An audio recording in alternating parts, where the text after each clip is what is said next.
be brave if you're brave.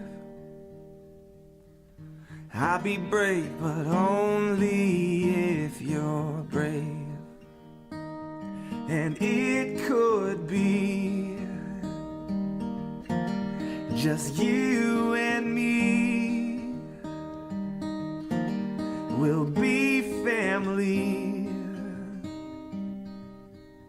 Just wait and see. So I will fight if you'll fight.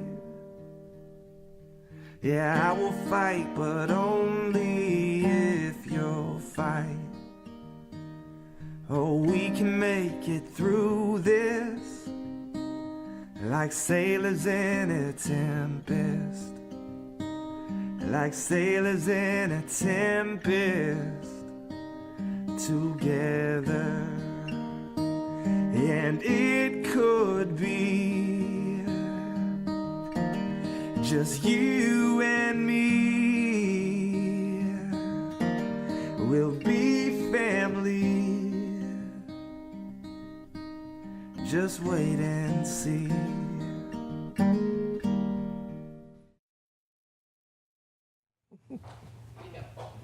Good evening, everyone. Welcome to tonight's Lung Cancer Living Room. We're so happy to have all of you here in the room, all of you signing in online from around the world. Most people in the room have something to drink, glasses of wine, a little bit of champagne, so I hope you all at home have something tasty in front of you as well.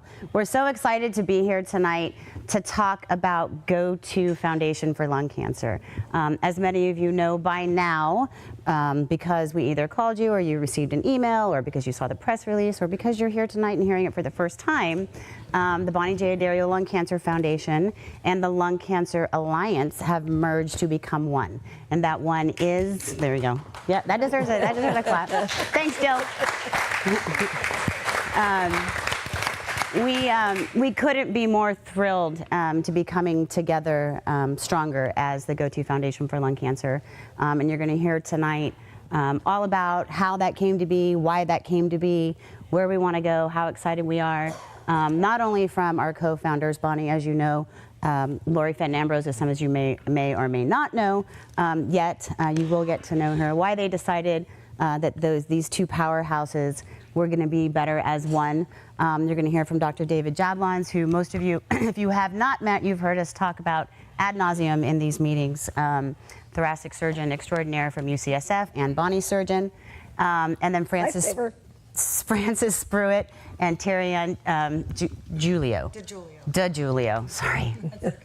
Both patients and survivors, both very familiar with both organizations, and they're going to talk a little bit about how that interaction with each organization has impacted their journey since their diagnosis. But we're going to start as usual with an around the room, a little bit of housekeeping. If you have a cell phone, please make sure it's on silent so that we don't have to pause for any big loud clamoring.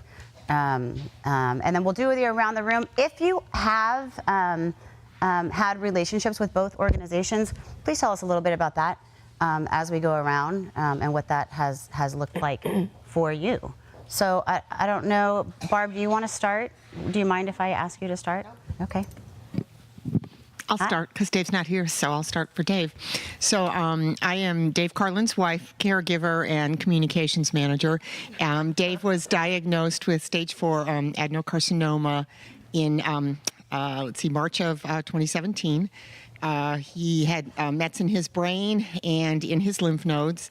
He's EGFR positive, so he was put on Tarceva and had SRS to his brain. All of that went really good for about a year and a half until things started to not do so well, and got some additional mets in the bone and more lymph nodes and liver. Tried Tagrisso, and that did not work. And then he has started chemo. So he's had chemo session 4 yesterday, carbo and Alimta. And after this, he'll be on every 3 weeks of Alimta only. So by the way, would love to talk to anybody offline afterwards. If anybody's had sort of long-term experience with Alimta, they tell him the experience is gonna build, and he's just afraid that he's gonna sleep so much I'm gonna have to wake him up to put him to bed now. So anyway, mostly fatigue. So other than that, he's doing okay. Thanks, Barb. I'm Ina Bauman. I am part of the group of accidental finding early detection. We're getting a group of us together. We had our first meeting actually earlier this afternoon. Very exciting. I feel very grateful to have been part of this organization for a couple of years. Congratulations on the merger. I'm excited. I think it's going to be great. Thanks, Ina. I'm Jill Janger, probably live the closest. I just drove from Beverly Hills 6 hours straight to be here for these two rock stars.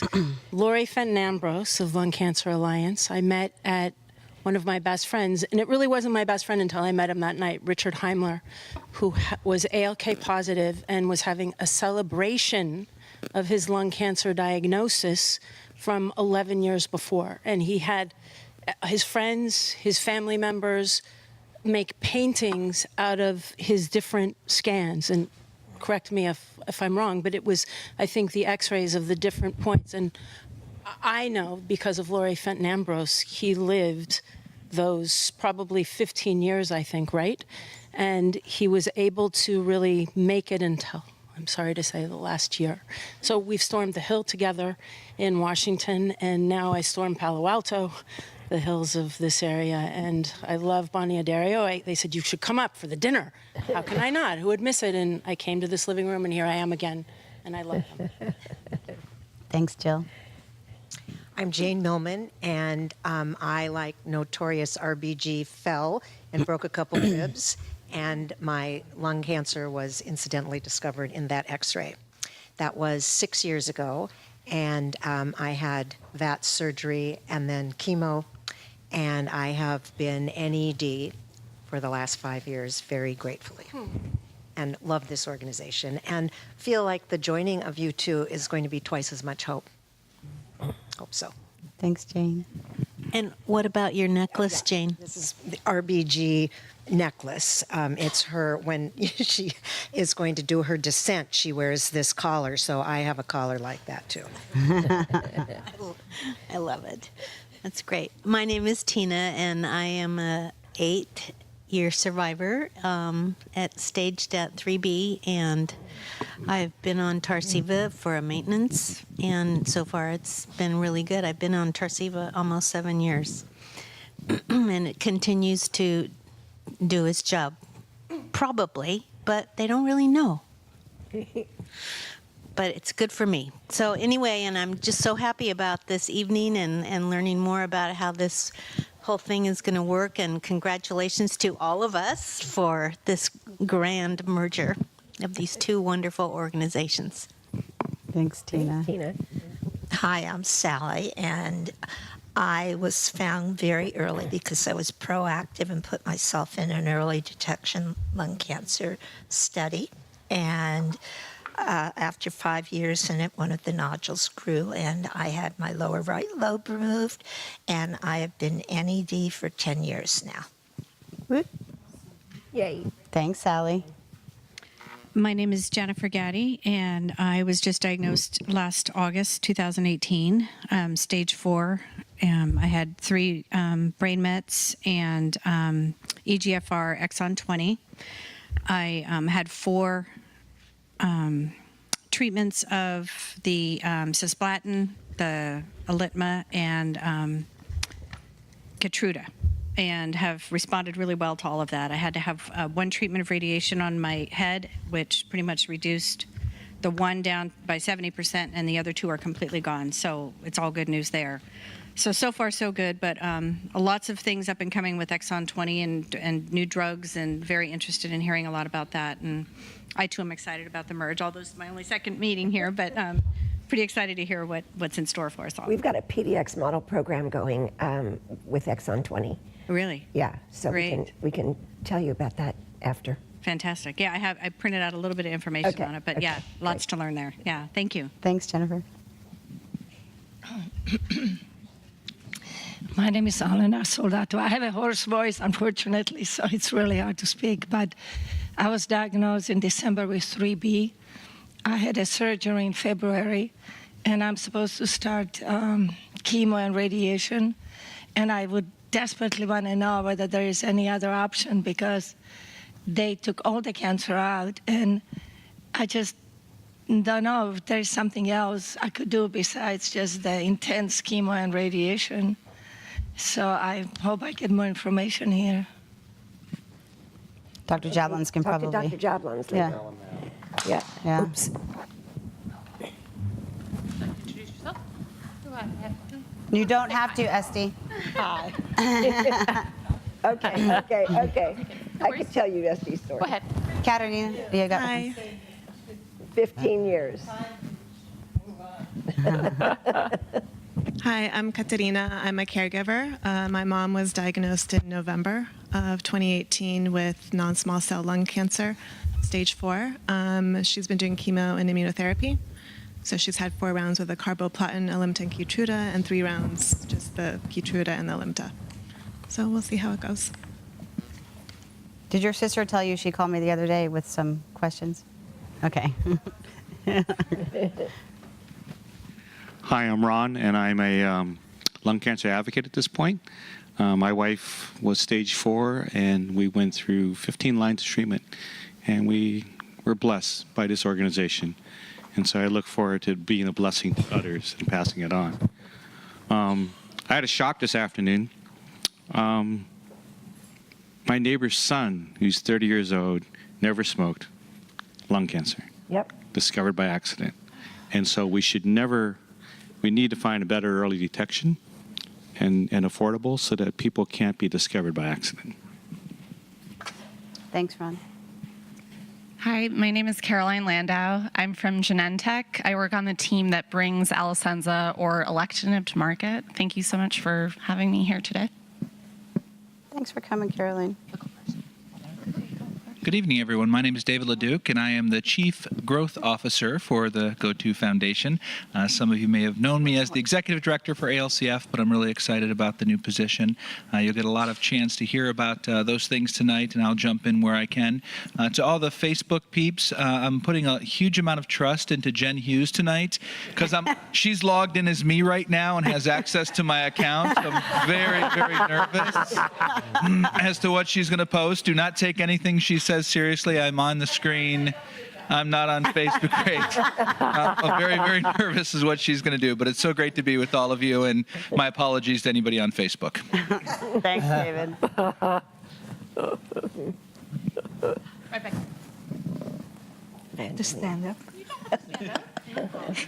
Hi, good evening. I'm Evangeline, and I was diagnosed March of 2017 with stage 4 NSCLC, non-small cell lung cancer, adenocarcinoma, and I also found out by accident because of the hiring process when I applied at Lucille Packard, when they required a chest X-ray, and that's where they found out I had a mass on my upper left lobe of the lung. Never a smoker and no symptoms at all. And I had a cyberknife radiation on my right brain in May 2017, and everything were dormant up to 19 months. Not till December, the cancer, my lung increased in size again. So I have to go through blood tests and the biopsy. And I just found out last April 5th that I was, according to my oncologist, it was only 13%. I was EGFR positive, but he said, we'll try to switch you to Tagrisso. So I'll be starting on the medication in 2 weeks, and we'll see what's in store for me. So I'll just keep fighting this battle until I win it. It's only God knows what's in store for me. Anyway, I'm glad, and I congratulate this foundation for merging, and I have faith that it will be helping more cancer patients with this battle, with this disease. Thank you. Evangeline, do you want to share your cute little story about the conversation you had with Dr. Neal? Oh, I mentioned to Dr. Neal, I said, I'm glad I heard about the rumor that you will be a guest. And he said, yeah, it's still in September. That's too long for me. I said, well, at least you'll be there. And I said, you better make good in answering my questions because Danielle is listening because I decided to tape my appointment. And so he said, hi, Danielle, I'll see you September. Be ready, I'll be there. Okay. So in September, he's ready to be here and share whatever his expertise he could share with us. Thank you. Thanks, Evangeline. Did you want to? Okay. Go ahead, darling. Oh, Susan. Hi, my name is Susan Smedley, and I was diagnosed when I was 32 years old and a brand new mom, and it was by accident, luck, and I'm thrilled to be here 21 years later, and recently joined the foundation just to share my experience and help inspire other people to fundraise and make a difference in this disease. Oh, I'm the manager of Grassroots and Endurance Fundraising. Thanks, Susan. Thank you.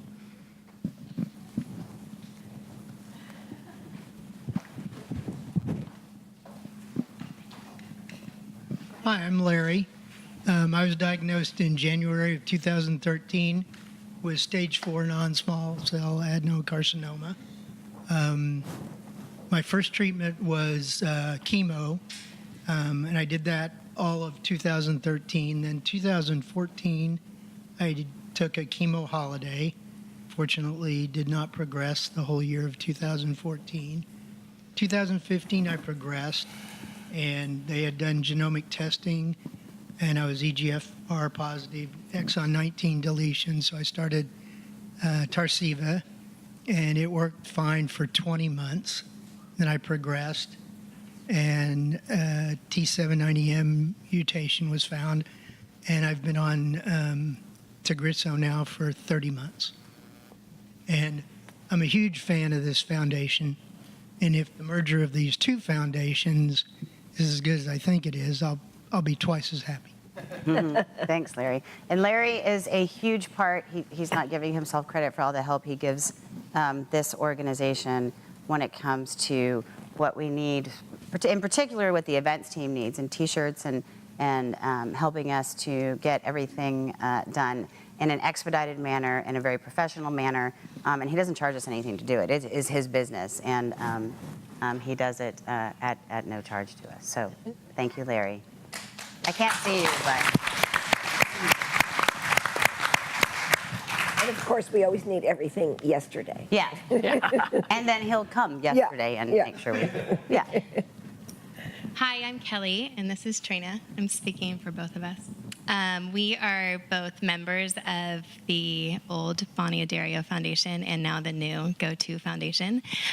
We became involved with the foundation 10 years ago when Trina's mom was diagnosed with stage 4 terminal lung cancer. Unfortunately, she did not last long, but we were very pleased with the help that the Addario Foundation provided us in the short amount of time that she did last with her diagnosis. And Trina and I became part of the board and, want to help all of you guys. I have to say I'm very impressed with all the medical terms you've all used in your descriptions. You all could be doctors. It's impressive. And we're super excited about the merger and look forward to working together and hopefully stopping this disease. Thank you. Thanks, Kelly. Trina says. My name is Fred Palmer, and I was diagnosed with non-small cell lung cancer in October of 2013. I was on immunotherapy through September of last year, and since then I haven't been on any treatment at all, and everything is stable. Thanks, Fred. Hi, my name is Evie. I started out as a caregiver in 2011 for my husband, Neil. He was diagnosed with stage 4 EGFR. He passed in 2015. In June of 2018, I was diagnosed with stage 1 lung cancer. It was incidental discovery. Fortunately, it was early. They removed my lower left lobe, and I am now NED. and obviously will be followed with CT scans. So I've been very fortunate. So I know from firsthand the difference between stage 4 and stage 1, the early detection, which is what we're all working on, of course. And I just want to say ALCF and LCA have been powerhouse organizations on their own, and boy, together we are really going to rock. So thank you. Thanks, Evie. And I just want to give a little shout out to Evie as well, who is also a volunteer extraordinaire who does a lot of our grant writing, or historically has done a lot of our grant writing for us. And she and Neil both did a lot of volunteer work for us. So thank you. And not just grant writing, she writes almost everything for us. Thank God. She makes us look 1,000 times better than we really are.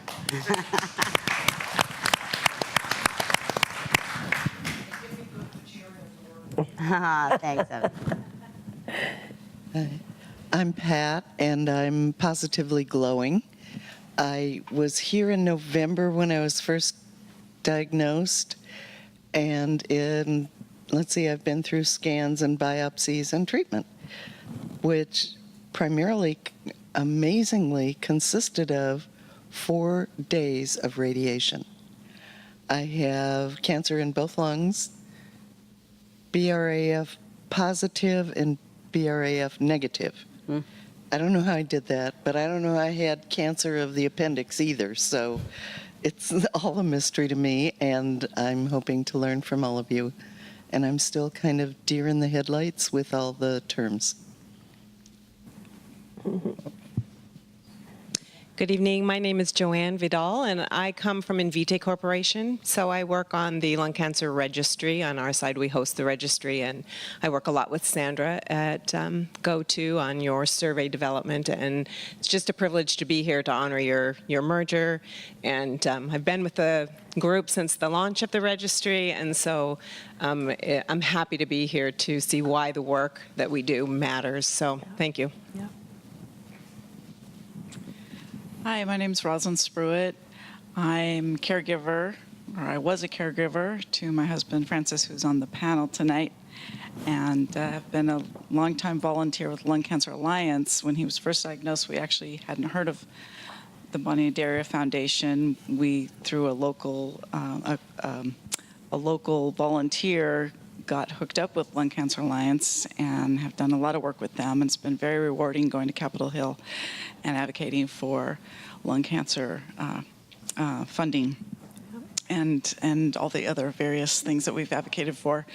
But we have got to know Bonnie and Danielle and Andrea and Michelle at a summit a couple of years ago, and have become more involved with them as far as coming to some of the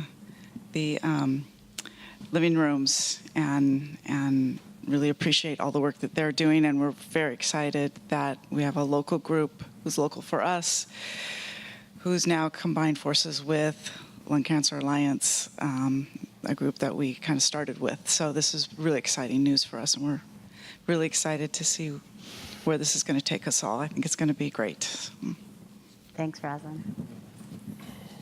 Hi, my name is Joyce Lavey. I'm from San Francisco, and I'm a 15-year survivor.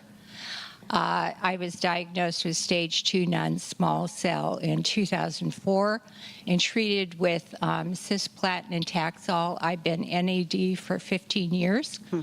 I also am an example of early detection. I had 3 sisters die of lung cancer before I started getting tested. And so I believe, I always crack up about this. So I thank my lucky stars for early detection, and I can't mention that enough because I think that really makes a difference in being able to survive. I also have been a lung cancer buddy. I worked with the lung cancer for 3 or 4 years as a lung cancer buddy, and I participated in walks with Bonnie J. Addario Foundation and also the Lung Cancer Alliance. And I'm very happy to be here, and I'm celebrating 15 years, and tomorrow is my birthday.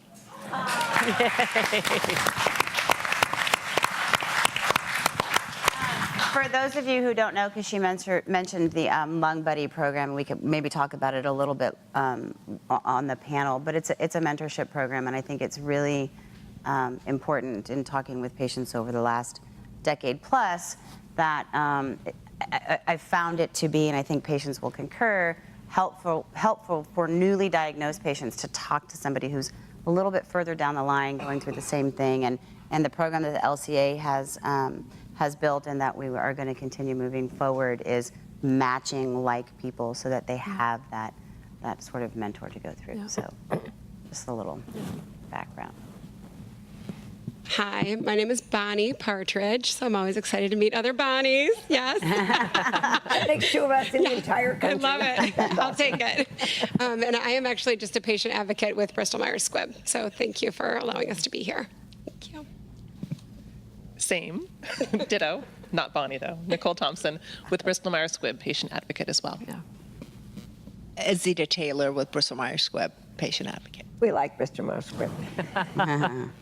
My name is Marion Sally. I'm Joanne Barrage's sister, a retired hospice nurse of 2 years, and I can't tell you, I get a little teary too. This foundation is absolutely phenomenal. We've been following you now for 3 years from San Miguel de Allende, so we're very happy to be here and excited about the merger. See what's going. Welcome. And I'm Joanne Barrage. I'm the sister who's the patient. I was diagnosed stage 4 2.5 years ago, and I always have to say after a year of misdiagnosis of a cough by primary physician, ENT guy, allergy person, and this whole push toward early detection is so important. I was diagnosed non-small cell lung cancer, adenocarcinoma, EGFR positive, exon 19 deletion. So that's all of the medical jargon there. I was put on Tarceva, and this was September 2018, which worked fantastically for me for 2 years. And then there was some slight progression. It was identified as T790M. So I have been to Tagrisso for the last 7 months, and so far so good. I'm part of just quickly, of a blood biopsy program at Natera, where our daughter Sarah works, part of their friends and family research.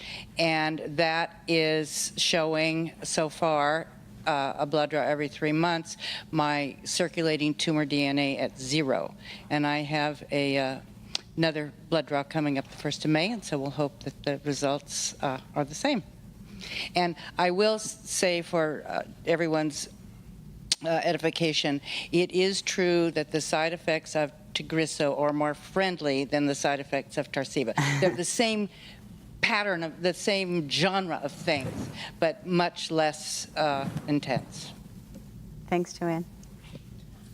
I'm Sarah. I'm Joanne's daughter, and I just wanted to point out that her hair is back. I see. Yay! So excited. And thank you to the whole crew of you, and we're so excited to see how this merger with our GO2 where we're going, and I can't remember who said it, but I love the double the hope line of thinking. So, yep. Thanks, Sarah. I'm Ron, and I did what my daughter just said, and I'm also admiring Joanne's hair. And it actually it looks exactly the color of our cat. Nice, Dad. That's great. Yeah. I'm last, but not least. Thanks, Ron. So I saw a couple of people sneak in. Betty, I see that you're one of them, not to call you out in the corner. You were the first one I saw. I just want to make sure I grab everybody who wants to say a couple words. Yeah, and I saw Terry walk in. Where am I going? I'm Betty Corner, in the corner here. And I was diagnosed with non-small cell lung cancer in September of 2014. And Me too. Early detection, boy, would that be great. I just happened to cough up this little speck of blood, and I'm truly grateful to my primary care physician and all of the doctors that just shot me straight through, and we found out the lung cancer. I'm a never smoker. That seemed crazy to me. Well, it seemed crazy to a lot of people. So for all these people that say if you haven't been smoking a lot, then you don't deserve regular testing, no, I don't think that's right. I thought it was 1A. It turned out to be oligometastatic. I had 2 metastases in my brain, and we did CyberKnife on that. I did Tarceva. I had good luck with all of that, and my surgeon, thanks to the change of the NCI guidelines, I say all these things because it's important, and it was all due to a lot of things that have happened in these rooms. Thanks to that, he agreed. He took out my right lower lobe, and since that time, I have been cancer-free. So, thank you. Thanks, Betty. Well, it's been a while since I've been here, which is, and it's amazing how this room has grown and the people. My daughter was diagnosed in 2010 with stage 4 lung cancer, and she actually saw Dr. Jablons as we went around and saw several different doctors. She was 32 at the time, 2 young little girls, and non-smoker. She was misdiagnosed. She had moved up by Petaluma, and they just kept on saying that it was allergies, and for about 6 months. So our hope was that she was going, since she was so young, our hope was that she was going to be able to have the left side of her lungs taken out. So we were on our way back to Massachusetts to get that done. So she went back there, and they did a lymph node. Before that, she had it was on the one left side and in the pleural. And so she went back there, and they did the lymph nodes. And luckily, they found it in her lymph nodes, which cut the surgery. She couldn't have the surgery anymore. And about a month later, we found out that some of the tissue we'd sent back there for that ALK test had been negative for ALK, but actually was tested positive for the ROS. And this is one of the very first ones. They hadn't even publicized it or whatever. Mm-hmm. So that was exciting because at that point, we didn't have any markers. So she went through 42 rounds of chemotherapy and between Alimta, Avasta, and the carboplatin before the operation. Then she had, 6 before the operation, then 42 after that. And then she had a little stubborn spot in the left side, so she went in and zapped that with radiation. But she's been actually off of chemo for 5 years now, and been NED since. We have, from the very beginning, we did combine Western and Eastern. She went to acupuncture 3 times a week and did Chinese herbs or whatever. So between the combination of the 2 treatments, she's been NED for 5 years now and is doing well. She did cupping too, right? Oh, she did cupping. Oh, she's done, cupping and a lot of things. But, we consider she's a miracle. So so hopefully it'll continue being a miracle. So miracles happen. But we want to thank. We had the support from the Addario Foundation from day one, and I think this merger is wonderful. And I just thank you for everything that you guys do. Thanks, Terri. Well, hopefully Natalie's online. I'd like to say we love not seeing you because that means Natalie is doing well, right? I don't know if Lena, do you want to talk? You don't have to. You don't. Hi, I'm Yelena. I am this beautiful girl's sister, and she already told our mom's story. And I'm going to congratulate you guys on this wonderful merger. And it's so nice to hear everyone's stories. And this room, of course, is full of hope. So thank you all for sharing. Thanks, Anna. So just because I don't want to run out of time at the end, I want to ask my East Coast colleagues, I'm probably only putting one on the spot, but not the other, to introduce themselves, my new colleagues that I'm so excited to work with. There's a bunch more back in DC, but they're out here right now, so I'd like them to introduce themselves. I'm guessing that means me, because you're looking at me. You're like, one of "Oops, them, I should have told her that right before." I'm Kristin Bramble. Thank you so much for having me. I'm excited to be here from DC. Have worked for Lung Cancer Alliance for 3 years, and am grateful that this is actually my third living room attending, though you guys probably didn't know that I was infiltrating previously. So thank you all for sharing your story, and obviously so incredibly moved by the opportunities we have before us. And so thank you for being part of that. And it's only because we couldn't introduce you before. Yeah. That's yeah. why. And I'm the director of philanthropy, so. Thanks, Kristin. Hi, I'm Lanny Boyd. I am the Associate Director of Corporate Relations. I've been at Lung Cancer Alliance for almost 8 years, and I couldn't be more excited for the merger and my very first living room. So I'm really excited to be here with you guys. My first living room in person, I should say. And I'm glad I don't have to hide behind the pillar. Right. Like Kristin did. Yeah. Like, who's that girl? So thank you guys for having me. Yeah. And soon to be a mommy. Yes. Soon to be a first-time mom. Most importantly. Yes. Does anybody online feel like they need to say anything? Kim, Jen, Facebook or YouTube? I just want to make sure. Okay.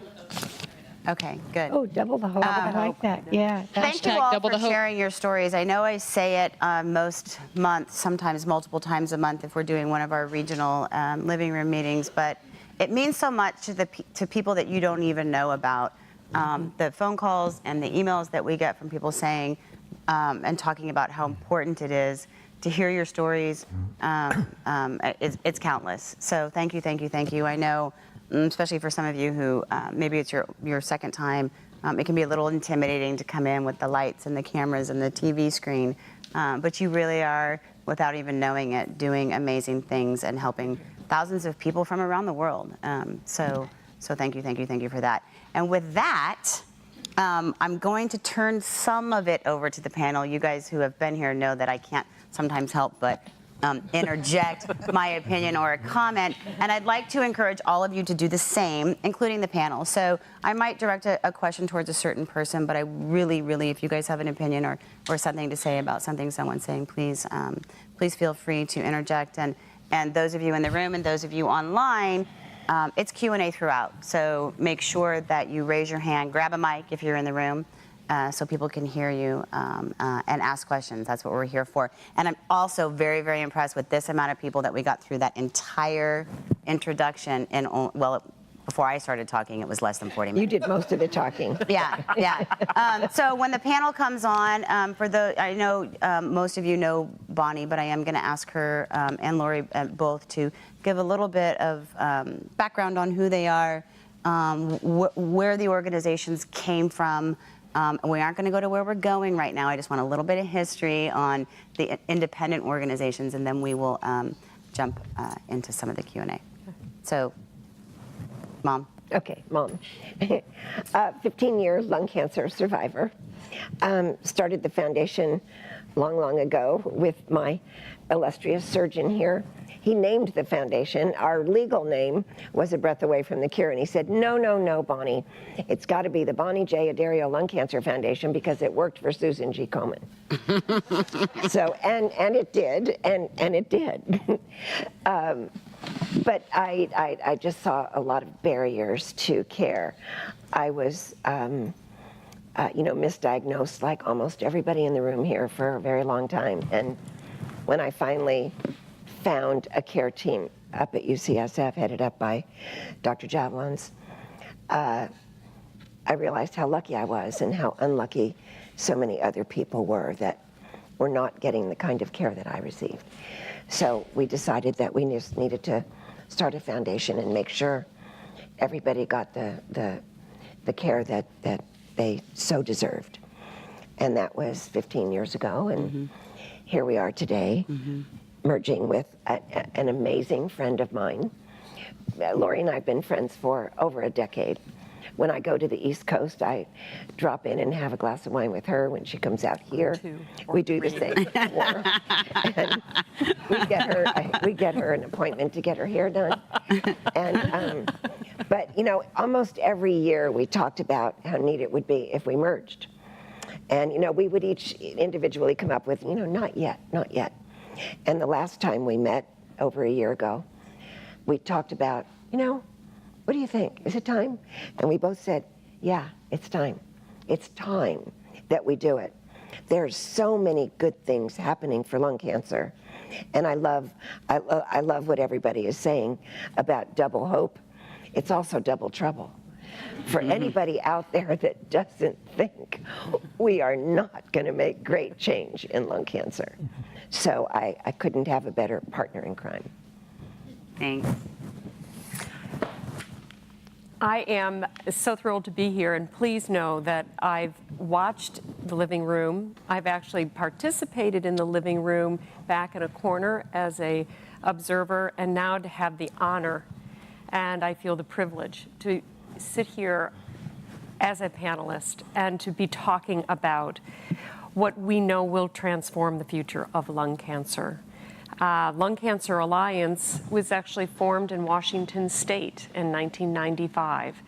And again, one of the grounding aspects of what we'll talk about tonight, I think, are the similarities of why our organizations began and what continues to motivate the organizations, because Lung Cancer Alliance was also founded by survivors and patients, specifically for the needs of survivors and patients. And realizing after about 10 years of work that some of the real work needed to happen in advocacy in Washington, moved the office to Washington, D.C. in 2004. And that's when I actually joined the organization and have been with it since that moment, growing it, building it, continuing to do the supportive work, but thinking about how we could really focus on the issues that affected the delivery of the care, the breakthroughs that needed to happen with increased research funding, and then frankly, having a voice representing this disease that had not been there before. And to be at a place when we could talk about how our complementing organizations could come together. It would have been shame on us not to do this because of what is occurring right now for our community, and to actually expand the capacity, expand the reach, make sure screening gets to people who need it, making sure that there's the research to fund the science and the breakthroughs. That's what our coming together will really help accelerate. And if we didn't, we couldn't accelerate it fast enough on our own. Doing this together is going to double the capacity. So this is a very exciting moment that we've been talking about and knowing has been the right thing to do. Thanks, Laurie. Yeah. Dr. Jablons, do you want to talk about who you are and why lung cancer matters to you? What do you do? Well, if you have a few hours. Careful. Anyway, yeah, we won't go there. But I know several of you, and I congratulate all of you on going through your individual voyages and having a community to support you, and Bonnie in particular, Laurie. I think I'm the only board member that's been on both boards. I know.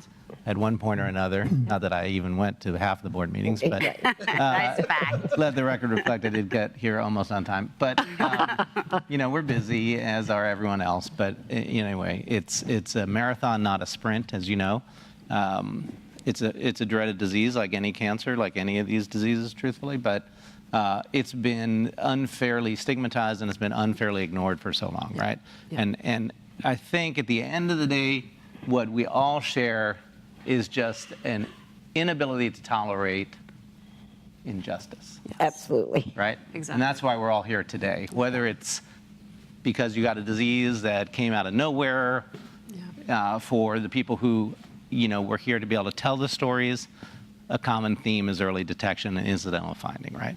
And for the people who aren't here to tell their stories, it's because that just, trick of fate didn't happen, or the baby aspirin you're on that's been proven not to help you anyway, but did, allow a little capillary that fractured to let you cough up a little blood, and that's what found your early cancer at yours. I mean, there are 1,000 different variations on a theme. Anyway, so, you know, I've been in the trenches now for 30 years, believe it or not, specifically focused on lung cancer in the laboratory, in the operating rooms, in the clinics, with our residents, with our students, with our postdoctoral fellows, Tsai Chungwa, Tsai Mekwo Meo Guanchi, whether we're training all the doctors in China, training all the doctors in America.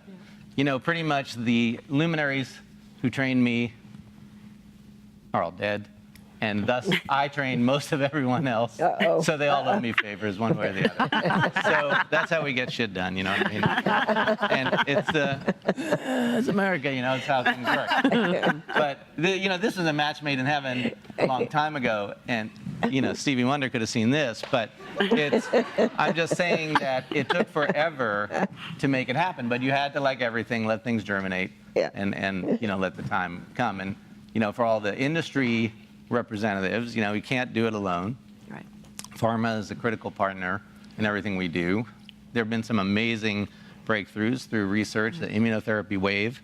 You know, in my youth, I cut my teeth with another rabid, some people would say crazy, surgeon scientist, Steve Rosenberg, who in 1986, when I joined his laboratory, he was on the cover of Time, and a 33-year-old woman with widely metastatic melanoma and cannonball lesions as big as these plants in her lungs melted away on high-dose IL-2 therapy. And then sluice gates opened, duffel bags of mail, you know, senators and everyone, and the money flowed in. And, you know, we could barely cure 10% of the patients with immunotherapy because, as we like to say, cancer, that I've learned over a very long period of time of studying it, it's complicated. And while the phone and technology is complicated, that's 1 or 2 dimensions. Cancer is in 4 dimensions and constantly on the move. So it's an enormously complex task to get on top of. But you know, with computers and AI and software, and as I've joked for literally a decade or 20 years now, 30 years, how long it's been, cancer will get cured, ironically, right here in Redwood City.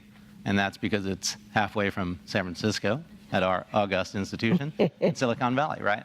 And that's where we will have the throughput and the computing power to get on top of, with big data and everything else, the complexity of the disease, right? And maybe by understanding the complexity, by bringing, you know, the force of mankind's, you know, desire to do the right thing, we will actually triumph. And I do believe that some amazing things are around the corner. Now, we've been saying that for a long time, and the radius of that corner has been long. But we're beginning to deliver, right? I mean, immunotherapy took 40 years. Steve Rosenberg, all his trainees, you know, all my partners in the lab, Suzanne Topalian was my benchmate, you know, couldn't get good help, so I had to marry Drew Pardole, whatever. Eventually, they cloned PD-L1. The rest was history. Sold that antibody to Bristol not that long ago. And, you know, and it gets commercialized, and then it comes with ripples to help people, right? But anyway, we could, like I say, talk forever. I'm not going to do that. Suffice it to say, to congratulate all of you and to congratulate these 2 teams that, you know, I'm sure they thought the exact same thing in 1869 or whatever it was. And they took, not for your foundation, because, I mean, you are looking good. But, oh my God. And I want to have what you're having. But, no, whenever it was, maybe it was 1861, I forgot, I didn't look it up before I got here. But when they slammed the golden spike, right, into the transcontinental railroad, people said, this is the beginning of the end, this is a disaster, or this will change everything. Well, we know what happened. Right. And then when you bring the motive force of California and the can-do and in-your-face and I don't think so attitude of Bonnie to the unbelievably equally in-your-face can-do, will, you know, advocate, will find a way in of Laurie, you know, then this foundation will really kick some ass. And it's good because it is producing, you know, important, you know, hugely important things. And honestly, as a busy physician scientist, you know, I feel bad that I'm not here more frequently. I feel bad that this is one of the first living rooms I've been to. But you know what? You guys provide such an important component to supporting patients, interfacing with patients, having the time to spend when we're pressured to see the next patient, pressured to get back to the OR, pressured to write a grant that won't get funded, whatever, pressured to do, what has to happen to drive the machine forward, that this has been an invaluable, combo. And it is definitely double the trouble, double the joy, double the hope, but double the delivery, right? And I will give a quick shout out right there to Melissa Lim, just for the history books. Yeah. That's why we never take that down. But, don't forget the power of print. There's so many vignettes here, but Bonnie is here today. This happened. You're here today because of a small 5-line ad. That was pretty much the whole budget we had at the August institution I work at. But and they didn't even sponsor it. I think I paid for it. Whatever. But to advertise in the San Mateo, whatever, Times Chronicle or something. Times, little lung cancer, outreach, blah blah blah. I forget what it was. Screening even then. We were doing the early on LCAP. Yeah. No, it was a story about this amazing surgeon from UCSF that was coming down and teaching lung cancer surgery to a community hospital surgeon. And I read this and I said, oh my God, I have to meet this guy, because I was still not completely diagnosed. I was told by several people there was nothing they could do for me. And I got in to see him, and he said to me, he said, Bonnie, he said, what do you want me to do for you? And I said, if I'm going to die from this disease, I don't want it to be because I did nothing. So he rolled out a thoracic, he was the thoracic surgeon, a cardiac surgeon, a vascular surgeon, and even radiation in the operating room after all that was done. But first, chemotherapy and radiation, enough to kill a person.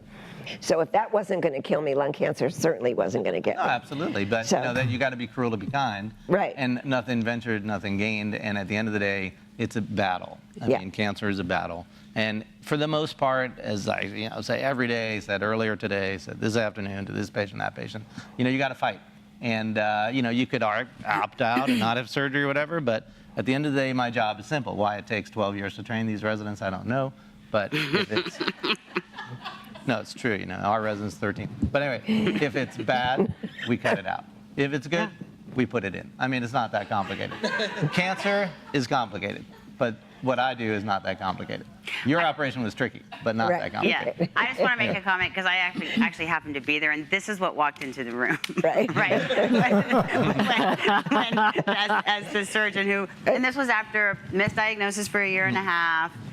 Then being told, oh, now we know what it is, and actually there's nothing we can do. So you've maybe got 1 to 3 months to live is what they were saying at the time, right? We were like, no. And then the ad in the newspaper that Dr. Jablons talked about, and then Fred Marcus and Melissa Lim, who he referenced up here on the photo. But then he walked in, and I remember exactly what some of you who may not have had the pleasure of meeting Dr. Jablons before might be thinking right now with this head spinning thing, what just happened? It's exactly how I felt when he walked out of the room. And I remember looking at these two going, hell no. No, that's why I don't come down, because most of the time, could you send in the real doctor, please? And or this guy's either nervy, brilliant, or heavily undermedicated, or both. I mean, it's probably both. I can't tell you though, he is one of my most favorite people on the planet, and like I said, you guys know that through, and not just because I have big fat love for him for being able to say, we'll try. He was drawing out the treatment plan on the paper on the bed. Yeah. And then he's all finished. Well, don't you see the CT scans? He's like, puts it up on the wall and said, and that's what we're going to do. And I'm going, okay. Yeah. All right. No, it's true. If you ask my wife or my residents, it's like, well, we go to tumor board 20 minutes after the last patient's been seen in the morning, and then we present the case. I say, who is that? And they said, are you crazy? You just saw this patient 30 minutes ago. Really worried about you. But then they show the images okay, I know that story completely. I know, it's like, I can't remember half of our dates with my wife, but I always remember an image and everything else, and we get the job done. It's funny how just the mind is wired, but anyway, so Melissa was a postdoc in my lab, and this is how it all came down. And she took a job because she wasn't going to go into academics. She saw the light early. And she came down to Sequoia, which is a excellent, it's a quaternary, which is community hospital, meaning you know, a cut above and a cut above. And the reason is, of course, because it had Vince, you know. It had great cardiac surgery, and you can't have a high acuity program like that without bringing the whole level of the hospital up.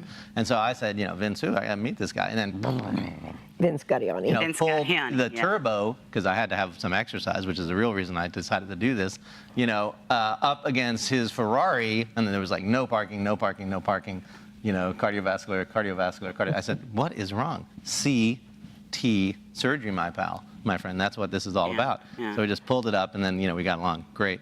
And because of that, we were able to meet Bonnie and change the world. And then finally, I will just say, and I may never shut up, is that if you really want to know how it all goes down in politics, your realm, which you know so well, in the Mueller report, we'll never, hopefully see you soon. I've seen. Yeah. Okay, well, we'll talk about that. And my daughter, who's out there for Stand Up America, tweeting 250,000 people all day long saying every day, what's up? You know, it's like, oh, 45 minutes Christmas shopping. Oh, 50 minutes Mueller time, 40 minutes Christmas. This is the way it was. But, you know, follow the money. Follow the money. So why does the Bonnie J. Addario Foundation exist? Well, Bonnie, you know, I love Bonnie dearly, but of course, you know, we were the impetus for it all. So I didn't waste a nanosecond to say, well, hello, you're coming with me, baby. And so we put her on the council that I was running because, you know, I went to UC and they were a completely bankrupt place, and they had no clue that lung cancer even existed in, or cancer, in what's it called? Oh yeah, people. So that took a while. That was 1997. I'd come from a small but real cancer institute in New York, Memorial something, and they actually knew that. Here we knew that cancer involved genes and oncogenes and mice occasionally, but a human being, a cancer center for people? You're going to build your first one, 1997? What's wrong here? You know, but anyway, so we bonded together, put on the thing, and said, you know, we're going to have a gala because we need some smack to fix this disease, because, you know, we got to get the prime the pump, write the grants to it, and recruit the team. And we had some luminary and high net worth individuals who helped us, and we had a gala. You know, but we didn't tell anybody we were having it. We just had a gala and it just blew up, right? Because it was a party, you know, we were rocking it. And then all of a sudden, you know, the cash started flowing in. We said, well, that was good. Let's do that again, you know? And we did it the next year. And then it was even more successful. And then that's when the phone rang and said, excuse me, you'll not have your party next year. And we said, okay, well, this must be a wrong number, click.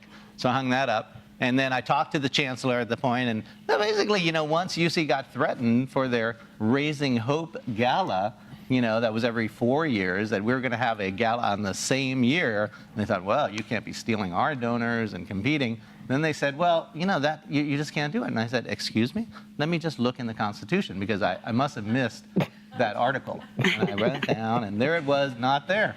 So he said, okay, I know what we'll do. We'll just start our own foundation and screw you. And that's what happened. And that's why all of you are here today. If you wanted to know the truth, that is the actual true story. That is how it happened, baby. And that's why I don't come down here, because the truth is hard to handle. But, you know, I'm here to tell the truth. And that's what I'm saying. Anyway. No. That is all true. It is all true. Yeah. Well, there's more stories. But there's more stories, but those are for later. Where's the wine? Where's Francis. We got wine. You want me to go? I know. It's so hard. Thanks for doing it. Talk to Terry. That's why he hates giving talks with me. Yeah, Francis Spruit. I was diagnosed in 2007. Had a right upper lobectomy in Christmas Eve that month, and then 12 cycles of chemotherapy in the spring of 2008. And then after a year and a half, Rosalind and I, my wife Rosalind and I, we wanted to give something back to the lung cancer community. And I ran into a Lung Cancer Alliance table, and the rest is pretty much history. We went to DC to knock on doors to get people upset, and we're asking for money and all kinds of other things. Tonight I heard for the first time I was referred to as a hill rat. So I like that. I like that moniker, so I'm going to go with that. That's it, yeah. I think the first time I met you was actually in DC. I don't think we had met, or no, I'd met Rosalind at the Jog for Jill in Berkeley. But you and I hadn't met until DC when we went out at your for the summit. Yeah. This is a few years ago now, yeah. It was very good. Yeah. Thanks. Terri Ann. I'm Terri Ann diJulio, and I am a hill rat in training. I understand. Yes. I'm a 2-time lung cancer survivor. I was first diagnosed 14 years ago. It was an incidental finding, and I had my lower right lobe removed. The next year, I had a second surgery that thankfully was benign, and I was followed throughout. 2.5 years ago, I was diagnosed for a second time, and stereotactic radiation saved my right lung. So I am a face of early detection, as well as I personally seen the advances in treatments. I'm also a member of a multi-generational lung cancer family. There are 5 of us in my family. My mother lost her life 8 years ago. Saturday was the anniversary, 8th anniversary. And 2 of her siblings have it, and I lost an uncle 3 months ago. So during my second diagnosis is when I decided, if I'm lucky enough to be here, I have to do something about it. And I found Nicole, who introduced me to what I could do as an advocate, and she joined Bonnie J. Addario Foundation, and I fell in love with everyone here and all the good that you're doing. And through the Addario Foundation, I found Lung Cancer Alliance. I want to share a brief story. I was at a walk for the Addario Foundation, and I was telling one of the doctors my story, and he said, "Do you know why breast cancer is so well funded? Because women went to Washington and they made some noise." And I said, "I'll make some noise. Hey, David, do you know how I can do that? I don't even know how to do that." He said, "Let me introduce you to Elridge with the Lung Cancer Alliance." And through Elridge, I went and met at the offices of my senators and my representatives, and they made it so easy, and it wasn't intimidating. And I feel like I'm making a difference, and we can make a difference. And these 2 organizations together, we don't have to we have 2 amazing organizations to support as one now. And we have a huge voice now. And I'm emotional about our future. I'm emotional about what this can do for my beautiful 21-year-old niece, that maybe we won't have a 3rd generation affected by this awful disease. So thank you, ladies. Oh, thanks, Terri Ann. So I usually introduce myself at the beginning of this meeting, and I guess I got so excited I didn't.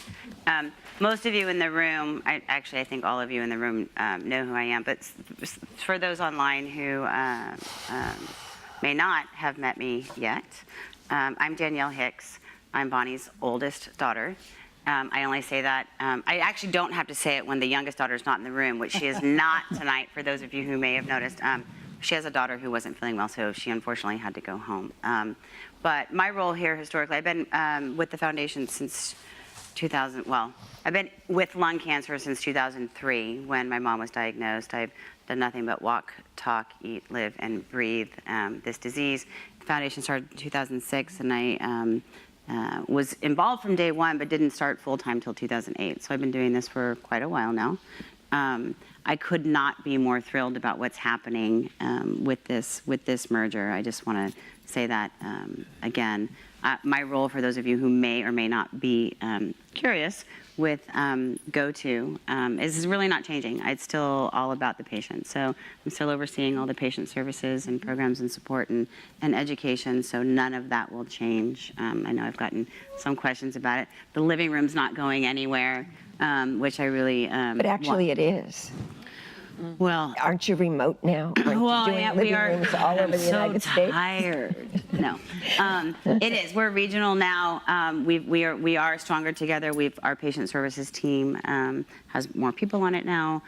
our helpline and our navigation services have more people on it now. So I for one, am thrilled. There was sort of this, I want to say like the bittersweet moment was like so quick because I believe so wholeheartedly in us together as one, being better able to affect change in this space that I feel so passionately about. So I couldn't be more thrilled about Laurie as my new boss. She's a boss above my boss, but she's still my boss.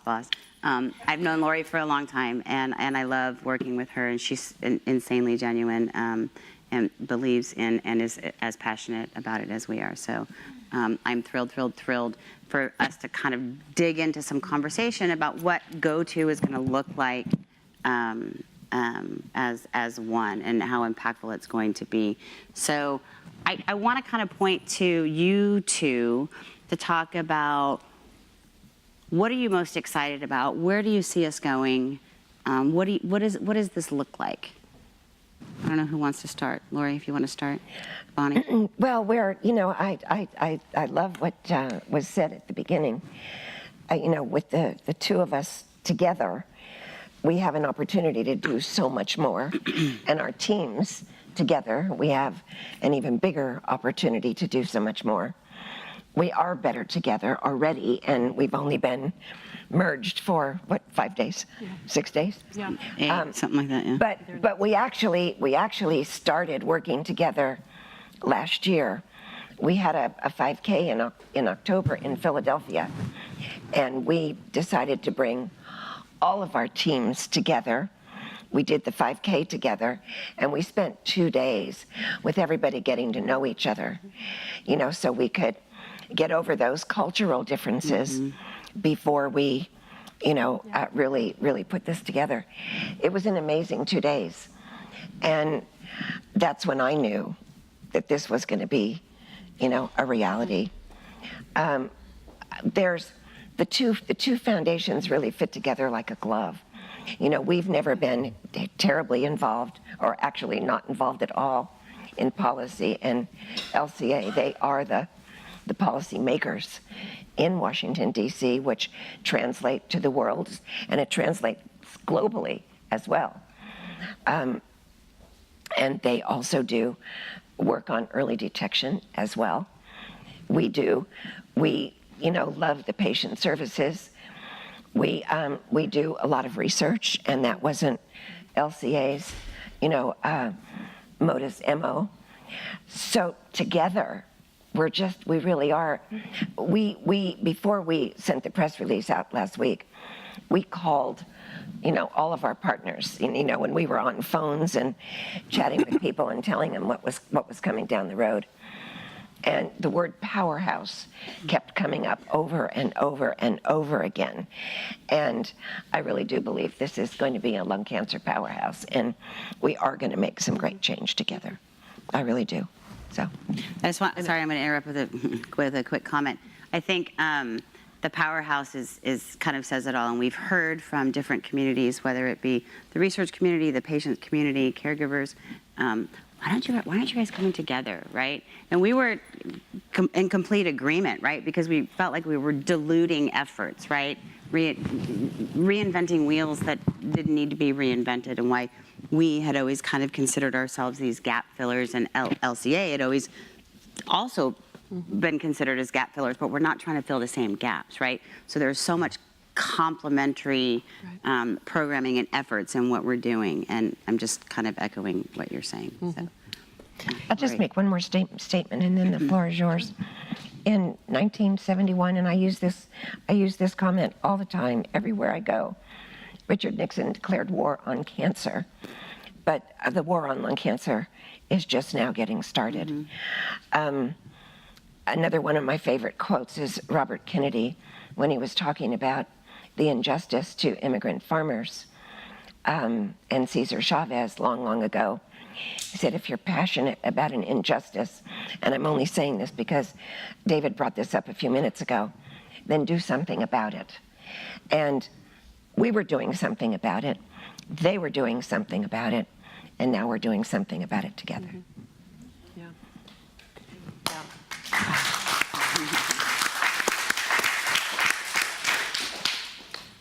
everything you know about the organizations remains the same and gets better. So that's the beauty of this. What you've come to know about our respective organizations and the work we do is not going to change. It will be enhanced. It'll be strengthened. We will have more capacity, more reach, even how we have talked about some of the program work in our patient support services, how we work with hospitals and the researchers and the doctors in that multidisciplinary setting, how we are communicating national awareness messages, how we are building best practice care for screening through that continuum of care and identifying places as centers of excellence that are delivering that. And then what happens on the research front with the research that has been driven in collaboration with Alchemy, and then how our voices will be amplified before our federal policymakers who control those resources, who help shape healthcare delivery. All of that is going to continue, but now be strengthened. So the programs that you have come to know will be there and then be even better for this.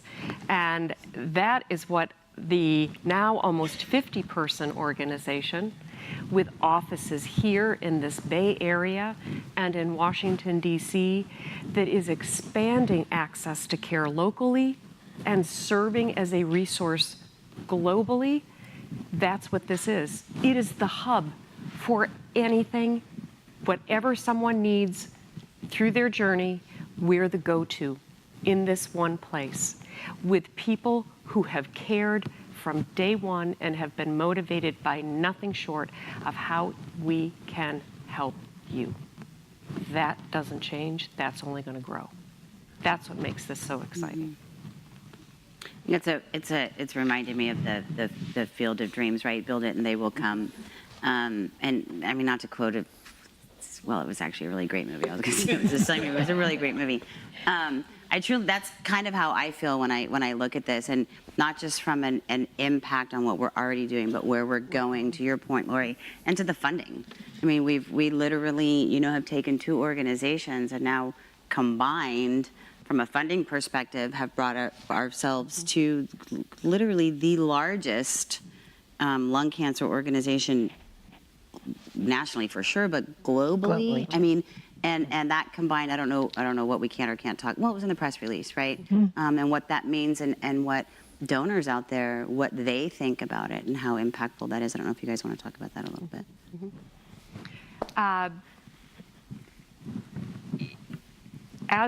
It's incumbent upon us to explain what our vision is. How are we going to transform the future of lung cancer? What does that really mean? What does that mean in terms of the research that we want to see supported, and where we can work with our industry partners and with patients to collect that information and to form those trials and to ensure that what our needs are being considered as all of this is rolled out. This is a big deal around what is valued by our community, what is patient-centered driven, what matters most to you, and how we lay out these programs and our approaches to ensure that access to these opportunities that are based on what you are explaining to the research community and to policymakers is what will be supported by so many. We're in a different time, in a different era, in terms of what it really means to advance the research, how we gather it, how we collect it, and how we make sure it's what people are saying they need. And that's what a lot of our new opportunities will be presenting as we go forward with these programs. It's listening to you and then making sure that's translated back to the discoveries. And we are entering an era of personalized medicine. Everybody's been talking about this for a long time, but it really is starting here today. Every single lung cancer patient is different.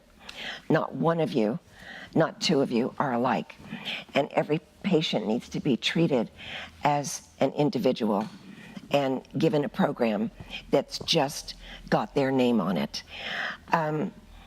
We're also helping pharmaceutical companies design clinical trials. 97% of clinical trials fail. They don't fail because it wasn't necessarily a good drug or good therapy. They fail because they don't meet their endpoint. And what that really means is that the protocol wasn't written properly. So we, as patients, are sitting in their offices and helping them design better patient consent forms, better protocols, better ways to get this done, and better ways to succeed. The patient voice has never been as important as it is now. Who better to design a clinical trial than a patient that is actually experiencing clinical trials? You know, when you think about it, I mean, there's so many things that can be done, and it's so exciting because they're listening, and they're moving forward with these new designs. You know, and to the point where patients should actually be able to, when they're at the site having the clinical trial, that they can actually, while they're taking the drugs or doing whatever they need to do, they can take a tablet and write their experiences right there. That goes immediately back to the pharmaceutical company or the academic center that's conducting the trial. You know, when a car manufacturer comes up with a new car, they always have focus groups. They ask the buyer what they think about this new car design, and they change things based on what the consumer is saying. I have asked pharmaceutical companies many, many times, who is your client? And they tell me the physician. And I said, no. The patient. The patient is your client. They're the ones you have to please. They're your target audience.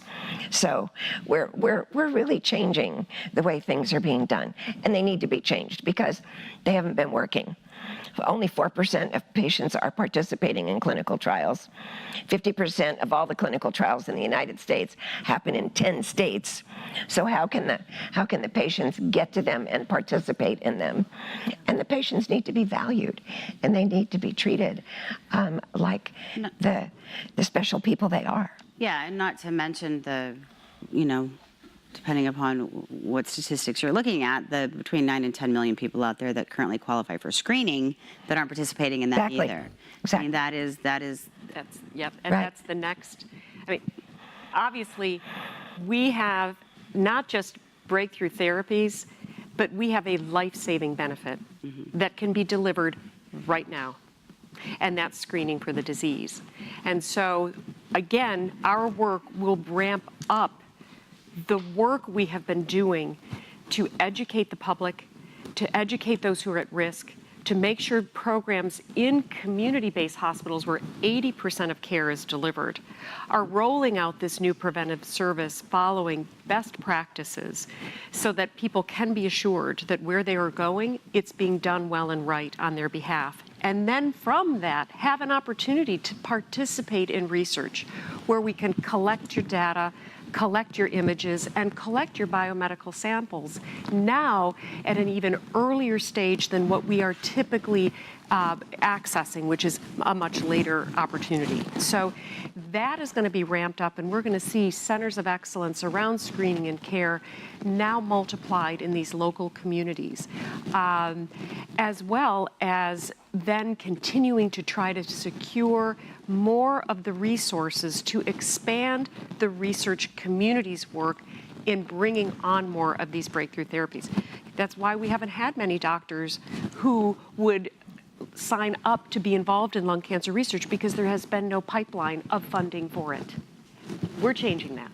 Right. We're advocating for the dollars that will attract the research and then ramp up those research studies.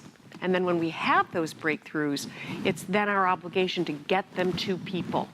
It's one thing to have a scientific breakthrough, but then to translate that to people, implementation of that breakthrough. That's what we're focused on. Nothing is good until it gets to people who need it now. And early detection up to this point, and you've heard it tonight, you've heard it all over this room, has been accidental. You know, you shouldn't have to get in a car accident and be taken by ambulance to an emergency room to see if you have internal bleeding, only to find out, good news, bad news, no internal bleeding, but you have a mass on your lung. That is unacceptable early detection, absolutely unacceptable. I think between us, we have something in the neighborhood of 400 to 600 sites that are ready to do early detection. 650. Yeah. So now we have to drive patients into it, because right now only 4% of patients are actually using these resources. Yeah, and this is where I say over and over again at these meetings when early detection comes up, because I know most people everyone in the room and most people watching, this is sort of a moot point, right? You've been diagnosed, or your loved ones have been diagnosed, but it really creates an opportunity for you all to be the soldiers on the ground, spreading the word about early detection, particularly for those are at risk and fall within the qualifying criteria for screening, and that's the 8, 9, 10 million people just in the U.S. That I'm talking about that are eligible right now, because it will really help completely flip this disease on its head if we can get that number up. David, I want to ask you a little bit your opinion about how some of the things that Laurie and Bonnie have said about how this is going to impact, this powerhouse couple here is going to impact legislative change and funding, and what that will mean for research, given that you do it. Research, I mean. As someone once said famously in a movie, show me the money. Show me. Yeah. Not to be too mercenary about it, but at the end of the day, no cash, no capital, nothing gets done. Why does pharma succeed? They have tons of cash. They waste a lot of it, costs $1 billion. Most of these drugs 10 years later fail. It's just that whole system is wrong, but they've wised up and gotten rid of all the bricks and mortar, and now they're just trying to buy things that are cheaper and easier to develop for other academic and other institutions and other ways, so that's modifying. But no, I mean, there is no doubt that you guys, with our help and everyone's help, can move the needle. We just have to, move the needle faster. We have to be smarter, and it's not just a matter of having the money. You have to fund intelligent projects, because you can waste a lot of money in an enormous amount of time chasing things that are not going to go anywhere, and then things that are disruptive just come out of the blue. But then they take time. But we've been investing a lot of time. 1971, do the math, whatever, it's been a long time since the war on cancer. It's not like for lack of spending some money, a drop in the bucket against what this disease is all about. But we have been building the blocks. I mean, again, we could talk for decades here, but I would just say, God bless America and the NCI in some ways, that you can, you could go anywhere in the world on the World Wide Web, and if you're a scientist or a physician scientist or whatever, you could have access to, through the TCGA, which, was sort of poo-pooed at the time, whatever. But of all the money we have spent, for $1 billion odd dollars. Yes, the Cancer Genome Atlas. And what does that mean? It basically means that on the government dime, which is on our dime collectively, rather than buy the $600 toilet for that aircraft carrier or whatever, some worthless war or warhead, basically we took tumors and we spent some money, government money, to sequence them completely. And that was basically shotgun analysis. And it's exactly what was needed, and it's exactly what would never be funded if you wrote a grant for that. Because they said, well, what? You're going to spend $100 million to sequence every gene and the entire genome of a cancer, and then do it again in another one and another one. And firstly, you couldn't even analyze all that data in 20 years. And there's no hypothesis. It's not like, well, you think this is up because of that is down, so then I'm going to flip this and spend $1 million to prove with the make the transgenic mouse and all this kind of crap. And basically, maybe that I'll give you some money for. But this was a giant, enormous gesture, actually from a surgeon who was head of the NCI at the time, of course. Thank you. But, because we get shit done, We don't have time to be politically correct. But anyway, they funded it, And so what I was saying is that anyone can push a button now and download, if you're a lung cancer doctor, if you're a breast cancer researcher, if you're a prostate cancer researcher, uterine cancer, whatever it is, cervical cancer, you can push a button and have access to all the genomic data, right, for 600 or 300 or 150 squamous cell lung cancers that would take, you could never do as an individual or an institution, even Memorial, even MD Anderson, these flyover programs now. But basically, even they could not, in all their, gravitas and largesse, have enough resource to do it. But it's all there. And so that's all been reduced to electronic data. So, and we and others have mined that incredibly, either for discovery or for corroboration or validate what we've figured out or look for clues and then chased it further. So yeah, so all that's amazing. But I will tell you that early detection, a little knowledge, I would just warn you all, if you've heard before, a little knowledge is a dangerous thing. And so there is, unfortunately, cancer is complicated. So not everyone has a lot of knowledge. And I certainly don't profess to have a lot of knowledge, but I've been doing this a long time. And I've been fighting this battle and doing the basic research and, collaborating with our colleagues around the country, around the world. And we still have a little bit of knowledge. But you have to be careful because you can get very prosaic about it and you can get into a silo and you can be wrong. Early detection is critically important to a point. But it's not, you can find early cancers that most of the people who talked would never have been screened. You were never smokers, you were never this or whatever. And even when you are smokers and you have risk factors and you hone in just to try to find an enriched population, even then you'll find stage 1 cancers and you'll take it out and there's no negative, thank God for this, and my accident or I got screened, and half of them will die because they have micrometastatic disease, because H&E staining and hot lights and cold steel, as much as we love it, saved a lot of lives. I think 7,000 at this point, just in the day job. It's not enough. You have to have molecular prognostic data. You have to have other things. And I will say, to make a shameless plug, that the technology, among multiple technology we have developed over the years, is actually just coming out in JTO. And that I could care less about, except to say that is the premier journal now for lung cancer, right? Which means that the community is adopting the fact that you have T and M staging for any and all cancers, which is, whoa, that was revolutionary from, Cliff Mountain in 1960, at MD Anderson. It's the most basic, stupid thing you could do. But if you had a biologic, discriminator, you separate these curves dramatically. And you really find stage 1 patients, incidentally found, symptomatically found, whatever, who you think are cured, but they have a 50% chance of recurrence and then death, because then they're metastatic stage 4.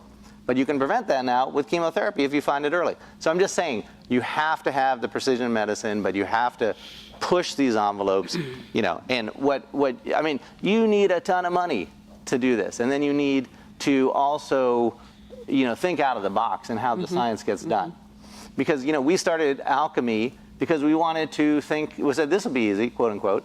We'll just rattle the cage and change the stuff like Milken did and whatever. And so we brought all the, thought leaders together, and, I roped in all my friends to come together. We said, okay, we're going to find all this money. Well, we didn't find all the money, but we found a little money, and that helped to get it started. And, bit by bit, you have built some building blocks to now research and now mine, and those will pay dividends. But it's taken a decade, right? So it's very frustrating if you're the patient, and we're all patients tragically at the end, there but for the grace of God, go us all. But you need it immediately or you need it yesterday, but this science will triumph and humankind will triumph, but it takes a shitload of work. And so much time and effort and endless dedication, 24/7, you name it. And that's what it takes. But we're getting smarter and things are happening faster, so regulatory things have to change, a lot of things have to change. And then you need a boatload of money, right? Yeah. So that, yeah. Send money, guns, and warriors. Lawyers. So I mentioned this. I mentioned this a few living rooms ago.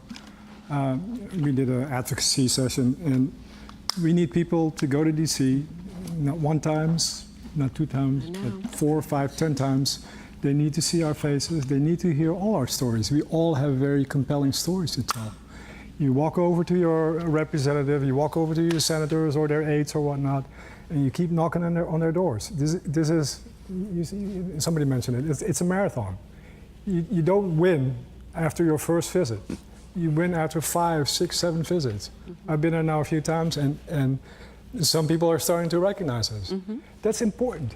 Yeah, no, it's critically important, and I think this is where the merger will be great, right? Because, for you, who has been in this, little silo in DC, fighting the good fight, to bring in the West Coast mojo, I think is going to be good, I'd like to piggyback off of what Francis said, that I encourage all of us to get out there and say something and do something. And I'll tell you, I was intimidated. I thought, I'm not really sure what to do. I don't know what do I put in the letters? How do I make the appointments? GO2 Foundation does it all for you. Yep. The letters are out there. You can read them. You put your personal story into it. You can find your representatives. You put it in an email. You hit send. They will help you make the appointments. They will help us all raise our voice in Washington. And personally, I would just love to encourage all of you to participate in that way, because together, like with Bonnie and Laurie together, but as survivors and advocates together, we could raise our voice and we can be heard and we can make a difference. And I think this is really important thing to point out in what you're saying, Terri Ann, is that when I first met David and when you were first diagnosed back in 2003, and when this foundation was first started and I first started going to some the ISLC meetings and whatnot, and I'd be looking at these graphs and I'm trying to figure out what they all mean, and that when we were like celebrating, oh well, we got an extra 2 weeks of life out of this drug, it was like just heart-wrenching, right? And now, how far we've come since then, particularly in the last 5, 6, years, has been huge. And now we have what we didn't have back then, and it's feet on the ground, right? Because the bottom line is most patients are still diagnosed at later stage, but because of the funding that we have been able to come up with, albeit not enough, we have enabled some of these discoveries to keep people alive, for lack of a better, for truth, long enough to have a voice. And that's huge, because lung cancer has never had the voice that it has now. So what you guys bring to the table is huge. We also have to get mad about the injustice. Correct. Individually, you have to when you're looking in the mirror at home, and you look at the fact that you're a 5-year survivor or a 3-year survivor or 15 or whatever, you have to say, why aren't there more of us? There should be a lot more of us. And the reason there aren't a lot more of us are all the things David said, and we need money and we need to band together, and Laurie and I need to work together, and we need to do all of these things. But we have to say no more injustice. It's not okay to let people die on purpose. It's not okay. It cannot be a decision to allow this to happen. That's the injustice. We've been living with that for decades and decades. It's got to stop. I think, too, it is a public perception that we have been working very hard to change. We know that. We carry the 800-pound gorilla of stigma. And that it doesn't matter if you are a current, a former, or never smoker. No one deserves to die from this disease. And so what we've had to do is overcome public perceptions around the disease itself. So we've had a harder hill to climb because of that. Not just educating about the disease, that it should be looked at in the continuum of care that we do every other disease: prevention, wellness, early intervention, treatment, research, right? But it's that it has a stigma that is also one that we have been working very hard to change perceptions, to change the national dialogue around. And we look for the right opportunities and the right timing in which to think about how we bring a unified voice together. And the legislative work has literally been just that simple concept, which is lung cancer is deserving of an understanding of what it really is. It is a disease that needs a more coordinated, comprehensive, and compassionate plan of action to address all aspects of that disease. And I know that we actually have the opportunity to bring a special focus on how the disease is impacting women, which we know is different than in men. And that is what we're working on now, to try to draw a brighter light on why is this different in women and men? What gaps of knowledge do we have in understanding this disease? What communication work do we have to inform women about the opportunity to find and detect this disease early if they fit that risk profile? And how are we advancing the broader work to ensure that what we learn about women is then applied to our entire community? And that's the Women in Lung Cancer Research and Prevention Act that we have just had introduced. And imagine this, in this climate in Washington today, by both Republicans and Democrats in both the House and the Senate. We need to understand that that is so important, that we have finally, because of this work, have actually made it thought of as a disease and not in political terms at all. To have Republicans and Democrats say, yeah, this is important and we want to work on this together. And that we have both senators and members of Congress, that lower body, coming together with that same language saying, yeah, we agree.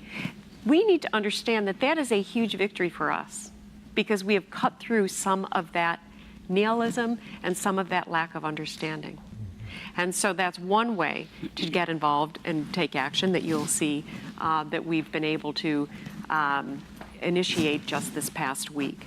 And in fact, it's one of your California senators too, Dianne Feinstein, who's always been a strong supporter of this community's needs, and along with Marco Rubio in Florida, who was touched by this disease. His family has been impacted. They both said, this is important. We want to work on this together. So we can take hope and we can take strength in knowing that as tough as this seems some days, there are so silver linings, and that's where we then grab hold and run hard and push through. So. I think it's an important point, and not only, and we can dig into this, and you can go to the website to find out more, but from a legislative perspective, not only, Francis talked a little bit about this being a hill rat and storming the hill, but there are things you can do in your local communities as well. So I think that's really important. The CDC has a whole lot of commercials on cable right now. Almost all of them are focused on lung cancer and how smoking causes lung cancer. It makes me, I can't sleep when I see one. I can't fall asleep.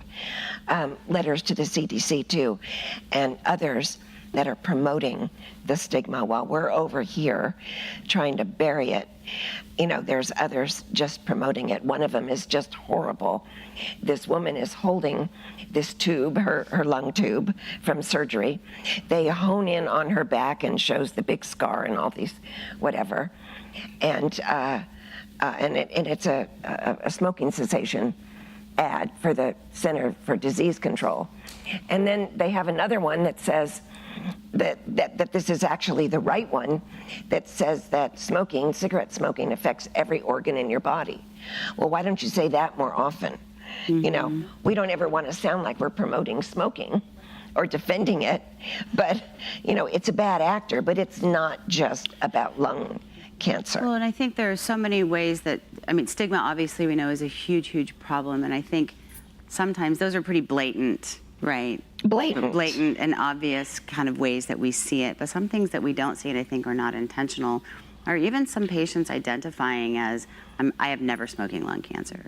That in and of itself is perpetuating the stigma, and I understand, right? The stigma is the reason that they feel the need to self-identify as a never smoker, lung cancer patient, but there's so many different, facets to why the stigma continues. It just can't be ignored. Because it is one more.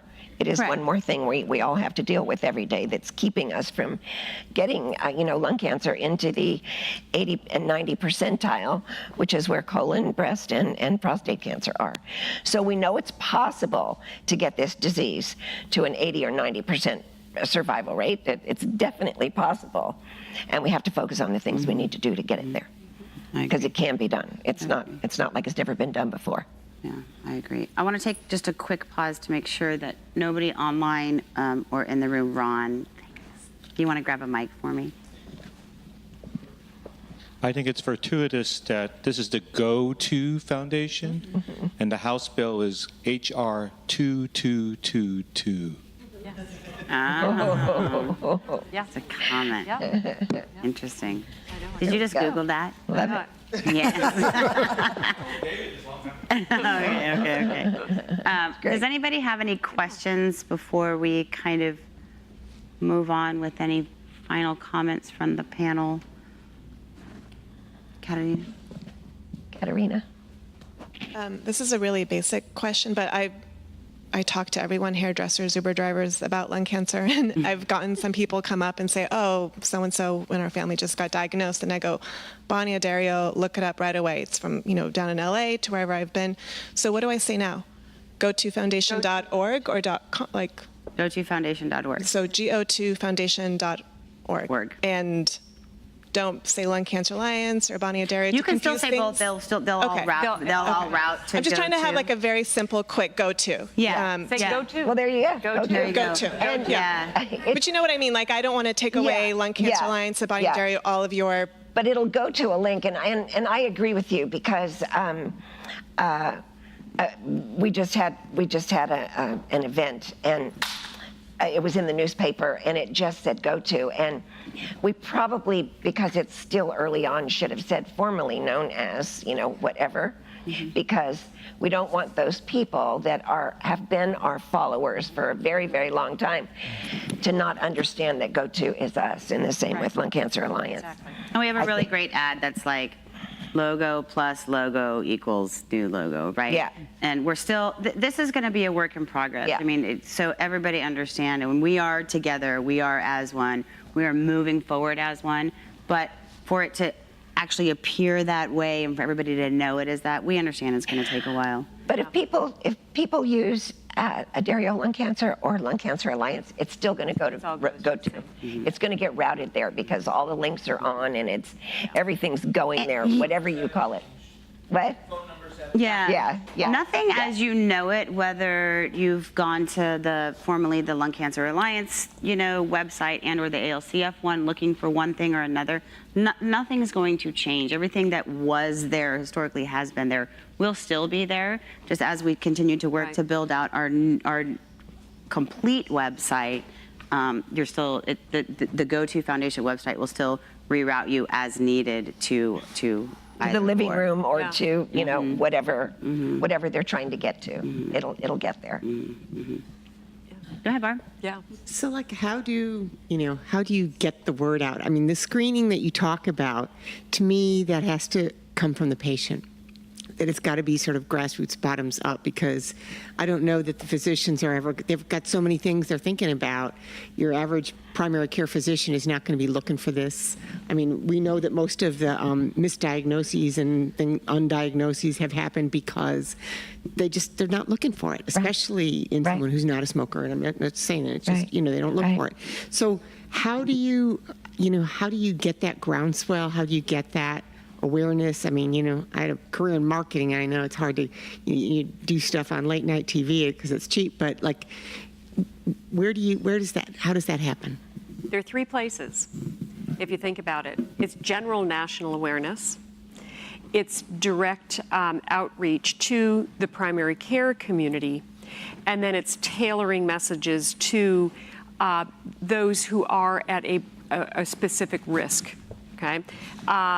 And you have to develop strategies to each one. And that's what we are doing. We have very specific, for lack of a better word, marketing and communications campaigns that are reaching broad audiences, that are working in collaboration with hospitals that are centers of excellence that are delivering the care, and then tailored outreach to PCPs themselves. So it just takes the time, the resources, and then very strategic thinking about how to make sure this information is getting out available. Again, we've been advocating that we should have a national awareness campaign around this. If this was for ovarian cancer with a new detection, there wouldn't even be a question of what would be out nationally around this. So this is what we're working on, and pushing and pulling and then gathering resources ourselves to then tailor messages to each of these audiences and just keep plugging away at it. I think one of the things that makes that exceptionally confusing is the message of anyone can get lung cancer, which we all know, and the message of, but if you didn't smoke, you can't get screened, right? Okay. So it's it's very confusing, and it's very hard to educate, to your point, Barb, the public on who, when, how, right? And then not to mention the fact that the people that do technically qualify based on current criteria are themselves feeling stigmatized, and they don't want to come out, right, and be like, well, I qualify for screening and I went and got this lung screen, because now they have to admit that they're the smoker in the closet, because that's where most of them smoke nowadays, right? So I mean, it's really, there's some hurdles to come through, and GO2, just to kind of toot our horn for a second, is very focused on early detection and screening, obviously, but we've also started this patient group to come together and bring the patient voice and the mind behind exactly what we're saying. How do we break through some of those barriers so that we can make it less confusing? And I saw Larry nodding his head back there when it's like, oh, anyone can get it, but not everyone can get screened, right? And I think I told this story at one of the last living rooms when I was recently at just a regular, checkup doctor's appointment, and it was at Palo Alto Medical Foundation. I'll say it. And on the wall, while I was waiting for the doc to come in, was, I thought, this really amazing poster, right? And it was like from birth, literally through like end of life, and what types of vaccines you should have, and at what ages you qualify for screening, and this, that, and the other. And of course, it got to the 49 to 60, and it didn't say anything on there about lung cancer screening. And so I thought, oh, it must be an old poster, because here I am sitting here for 30 minutes waiting for the doc. I've read the whole thing, and it wasn't. It was like a 2018 print publication, and I thought, and it's so frustrating. And we. Did you draw it in? I know, if I had a Sharpie, I would have, with a lot of Yeah. I will tell you, and again, it's kind of pointing back to what GO2 has been working on, but will continue. We know right now that it was a narrowly defined high-risk population that would benefit from screening. So our work now is to continue to gather patient information, data. I mean, the fact that you've had as many family members impacted, it is important that we look at other potential risk factors and then advocate that information around this that's been published and is evidence-based be reviewed so that we can begin to, again, expand the target. But beyond just saying we need more federal funding for research, it's also how we look to shape this regulatory environment, how we look at coverage and reimbursement issues, how we can work with the FDA to accelerate the review and testing of drugs. It's a whole host of things that are involved in this, but that's critical work that we're focused on right now, and that is justifying an additional risk group. We know this will never address at this moment those who will have no risk factor. Many of you in this room who have no risk factors and have been found to have this disease. Yeah. But by screening those that we know right now fit into that risk profile, that is the research that will help unlock the answer to those that have never smoked and getting this disease. So that is why screening, while that may not necessarily benefit you directly if you don't fit, you are helping to advance, or that is going to help advance this other knowledge. Because, and I think it's one of the things about GO2 that I love so much is the sort of expertise in this screening centers of excellence area that LCA has been really focused on. And you guys all know about our formerly the Community Cancer Center centers of excellence. That was, screening was part of the whole thing, but it went through the entire care continuum, right, through education, survivorship, and all of that. Now we get to join them as one, which is really comprehensive. So we get to work with that screening population, as well as that, late stage diagnosis and metastatic population, where we can fund research and work in both areas, and really kind of, until we can even out the scales, right, we can really work in both ends. I want to ask the panelists, we've got about 10 minutes left, if there's any final words before I move on to some housekeeping, and I want Nicole to give a quick update on something that we're working on. Anybody? Final words? I couldn't be more thrilled. I couldn't be more thrilled to put my fundraising efforts, my advocacy efforts behind this powerhouse of an organization. So I'm so grateful to have an organization to get behind and rally people to change the face and the direction of lung cancer. Thanks, Terri Ann. Thank you. Yeah, I have just sorry, a Ron. question, maybe a very simple question. Will the two foundations, or are they doing this now, publicizing this, educating the public on television? Is this happening? I mean, because we hear, and to try to simplify what you have all been saying very clearly for us, but I haven't seen an ad on television that, that debunks the stigma that Bonnie has been talking about. So the good news is that there are many different means of getting the word out today that involve more than just television. The reason why television is so difficult is because it is the most expensive medium in which to place advertisements. So what we've been trying to do is really analyze what is the most efficient and effective and cost-effective way of sharing this information. Sadly, television is not necessarily the best medium to do that because it's expense, and sometimes the timing of its reach can be challenged as well. Most people get their news and information from their personal device, and so it's social media where you can actually have far greater reach and have it more cost-effective. So there's much more devoted there and in other means than just television itself. That's the most expensive way to do it. But I think we should really focus as much as we can to get on TV where it's free. Good Morning America, was Dr. Oz, whomever. We need to focus on going that route, and because believe me, we've knocked on I that wouldn't door. spend $50 million on a TV ad. But I think that's, again, where the patients and their Yep. You can help. You can help. You can help. Yep. You can help, because it is an injustice, and I think we need to ask these television station folks, why is it that they are not helping us to save lives? Yeah. That they could do that. Especially in November. Right, I know it. exactly. Yeah. I want to know quickly, what do you want us to do for you? What would you want to see GO2 Foundation do for you? You tell us what you're expecting of us.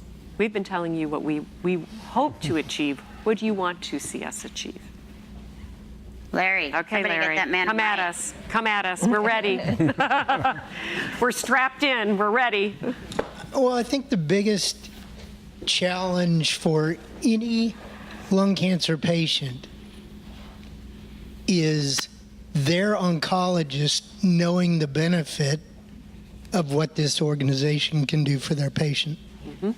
Support the doctor in helping that patient be active, well, but have lung cancer. And I think that to marry the knowledge that you exist at the point where the patient needs it most. I don't know how you do that. So this is a really good point, Larry, because this comes up a lot. Why didn't my doctor tell me about you? Where do you think that disconnect is?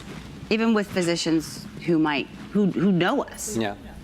Where's that disconnect? Because in other diseases, I know they're handed, here's information, go talk to this organization. It's multifactorial, but unfortunately, as bad as cancer is, you have oncologists who are super uber conservative, ridiculously, arbitrarily data-driven and are so detached. Not to say everyone and all oncologists and surgical oncologists, medical oncologists, radiation oncologists, whatever, share some of that as a defense, I think. And I think that a lot that could be done, I mean, I think the whole system needs to be shaken down because the medical training is wrong.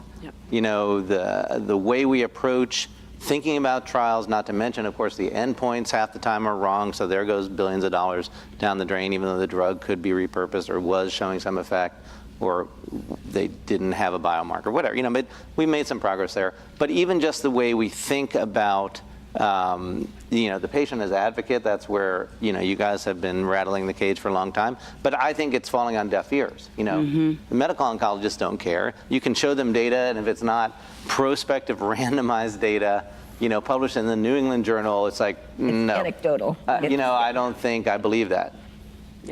But, you know, if the shoe were on the other foot and the medical oncologist had this nagging cough and the problem, and if they actually had the realization, again, this is a horrible generalization, and there are some amazing compassion and real, but in general, you know, so that would help. And realizing that we can't always have prospective randomized trials data, we have to have level, you know, 1 based evidence data, but, and data is critical, otherwise we'll be going down charlatan pathways. But we could change everything. The way the clinical trials are done are just, you know, horrifically slow, don't accrue anyway, so what's the point? But do the I-SPY. You know, look at Laura, you know, she shook it up in breast cancer, and people think she's crazy. Who's crazy now? These drugs are getting approved in early stage disease and then being applied, you know, to advanced stage, where you can actually see a signal, get tissue, prove the point, all the things that Alchemy was about to do, you know, and she made it happen. And that's so great. She'll be the first one to give you the whole recipe and the protocol. So just do it to lung cancer tomorrow, you know, and other people have started doing, you know. So all of that could change, you know, but again, where do you focus the energies? You know, there are only 48 hours every day, so you have to figure out, you know, what you're going to attack. And screening's helpful and obviously important to a small but real percentage of the population, but it, you know, there's so many other things. I think rethinking how, and a lot of the complicity, unfortunately, is with us, with the medical community. You know, we're so, you know, focused, you know, conservative and also imbued with traditional ways of thinking about things, dogmatic ways of thinking about it, and they're not always right. And oh, by the way, we're on TV right now, you know, so we don't have to spend $50 million. We're on TV right now, and if you want to watch this later tonight on Channel 26, you know, you just have to stay up till 4 or 5 o'clock in the morning. That's right. But we're on television. I'm up at 4 o'clock. Well, most of you are up anyway, right? Yeah. I'm on Eastern time, so I'll be up. Danielle and I had an experience one night. We were out to dinner, and we were sitting at the bar having a glass of wine, and a beautiful little lady came up to us and said, "Excuse me, are you the 2 cancer ladies that are?" And we said, "Yes, we are." And she said, "Well, could we buy you a drink?" And we said, "Absolutely." Yes, you can. So there are ways to get to the population, and especially people my age that are up a lot in the middle of the night. I want to continue this because I think we have at least 5 more minutes. But I want to do some thank yous first, like while we're within the TV time world. I want to thank our panel, obviously, and you don't have to clap now because we're going to thank them again when I actually finish this. I want to have a couple of announcements afterwards as well. But thank you all for being here. I want to say a special thank you to our sponsors, whom without their support, we absolutely could not bring this to you. And if I can find, there they are. These I have to read.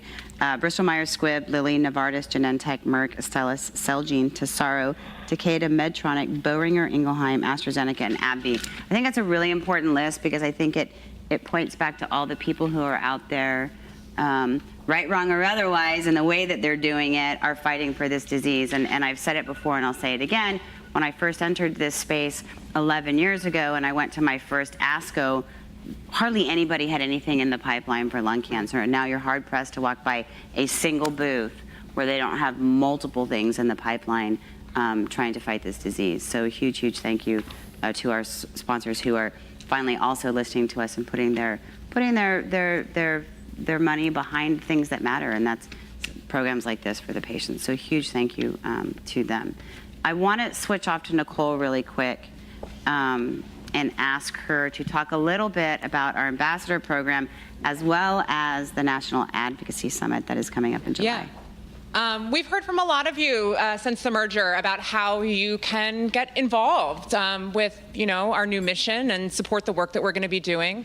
And I think there are two really fun and important ways. The first, as Danielle said, is the sort of new relaunching of our ambassador program. The ambassador program is appropriate for really anyone who wants to volunteer their time and energy and passion and, experience and interest in support of our programs and services. And that can take, frankly, limitless limitless ways that you can do that. Everything from helping us to deliver our free patient education materials, staffing tables at health fairs and wellness expos, hosting lunch and learns in your community, getting involved, as Terri Ann and Francis have described today, as in legislative advocacy, getting involved in our research program as patient reviewers of the grants and proposals. What else? Our Phone Buddy program that was mentioned earlier, supporting our event series, helping us to grow and expand our events, fundraising, et cetera, et cetera, et cetera. And I think the really great part of this is that we will provide all of the resources and support and training that you need to get involved in any way that you choose. So even if it's something that you're like, I kind of want to do legislative advocacy, but I have no clue what I'm doing, or I'm interested in research, but I don't have a scientific background, we can really help you to get to a place where you can get involved and make a meaningful sort of difference in helping us to deliver on our mission. And we need you to expand our reach across the country and into all of the communities affected by lung cancer around the US. So the best place, if you want to learn more about the ambassador program at this point, is just to shoot me a note. My email address is P as in Paul, and then Petrus, which is PIETRAS at go2foundation.org. And you can find me on the Addario site still and send me a note that way if you didn't get that. The second really fun way, I'd love to encourage you all to help get involved with our new mission and learn more about the GO2 Foundation and get engaged with the work that we're doing, is with our National Advocacy Summit in DC this July. It's the 21st to the 23rd. It's an opportunity to meet and connect with other patients and survivors and people who are affected by lung cancer. There'll be a wide range of both caregivers and patients and survivors there. It's an opportunity to learn a lot about kind of the latest and greatest in lung cancer treatment and research and kind of up-to-date information there. And importantly, it's a place to get that training that Francis and Terri Ann have been talking about around legislative advocacy, to really learn how to share your story in a impactful and persuasive way, and then actually to go and meet with your elected representatives, share your story, and ask them to support lung cancer funding and research and all of this great stuff. So I want to make sure I get the website right on this one. NationalAdvocacySummit.org. Easy, nationaladvocacysummit.org. And please go there and register to join us. I think that's it. Thanks. Yeah. A couple of other housekeeping things before I say final thank yous and close. Some upcoming events. On April 28th, we have Jog for Jill in Berkeley. So anybody who's out and about and wants to have a glorious day out, I don't know if it's a quad or maybe I'm just quoting, what's that movie? I don't know. Old School. I think I'm quoting Old School. But wherever they do it out in Berkeley, it's actually a really great event. Berkeley's a fun little town. So that's April 28th. May 16th, Michelle, Nicole, and I will be in Hollywood, Florida for a regional living room. May 21st, here in San Carlos, Jonathan Goldman from University of California, Los Angeles will be up to talk a little bit about precision medicine and treating lung cancer, to Bonnie's point earlier about as an individual patient. June 10th, right here locally for all of you in the room, is our golf tournament at Green Hills. So if you're interested in setting up a foursome and or coming in as a singleton or whatever they call it in golf, please talk to Jenny. She's raising her hand over there. And then to Nicole's point and what she just touched on a little bit, July 21st to 23rd is the National Advocacy Summit in Washington, D.C. So those are sort of the next up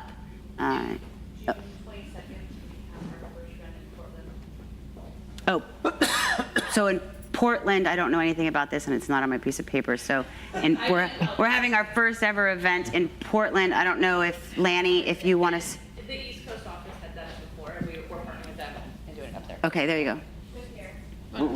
June 22nd. Portland, Maine, or Oregon? Oregon. Portland, Oregon. Oregon. Yeah. Yeah. So Portland, Oregon. So more information is on the website it's on the about website, all or of you can those contact events. Or that's not making you tired enough. It's making me tired. Christy's trying to get you. I want to say a huge thank you to the Office Bar and Grill for the pasta, the sliders, and the chicken salad tonight. A huge, huge, huge thank you once again to Peninsula Television for coming out, bringing all of this equipment. For those of you who haven't had the luxury of seeing what is going on in the war room behind those two doors that is actually making all of this work and get out to people around the world. The TV station's back there, and they bring it here every single month so that we can get the word out to the folks around the world. So there they are. So thank you. There they are. You see them up on the screen. So a huge thank you to Peninsula TV. As Bonnie said, it is a local cable channel. So for those of you again in the room who want to go back and watch this or any other living room, please tune into channel 26 because you can see it there running several times during the month. Ginormous round of applause and thank you for this amazing panel, Terri Ann, Francis, Dr. Jablons, Laurie, Bonnie, and our two superheroes bringing this together. And of course, last but absolutely not least, and the reason we do what we do every day, the patients. Thank you all for participating, for supporting us, and continuing to spread the word. And I am going to close with Sally. She hates it when I give her recognition, but she is the dessert queen at Living Rooms here in San Carlos, and she brought a very special dessert that I would like, Jen, if you wouldn't mind bringing it over. Oh my God. Or at least hold it up, Mom. If you want to look back at the screen, if Rocky could switch to that camera. There we go. It's got the go-to. So a big thank you to Sally for bringing that. And now let's eat cake. Thanks, everybody. Let's eat cake. Didn't somebody else say that? Marie Antoinette.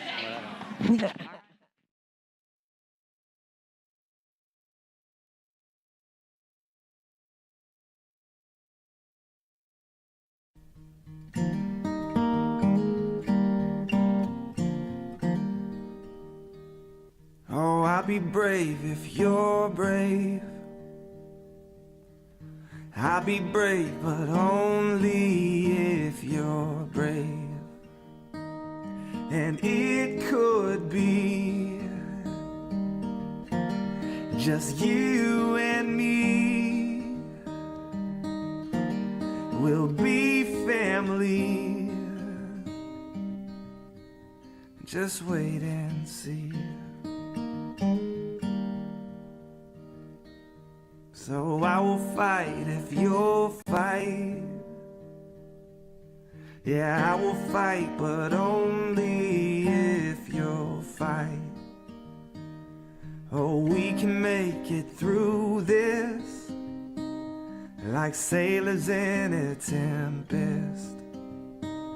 Like sailors in a tempest together. And it could be just you and me. We'll be family. Just wait and see.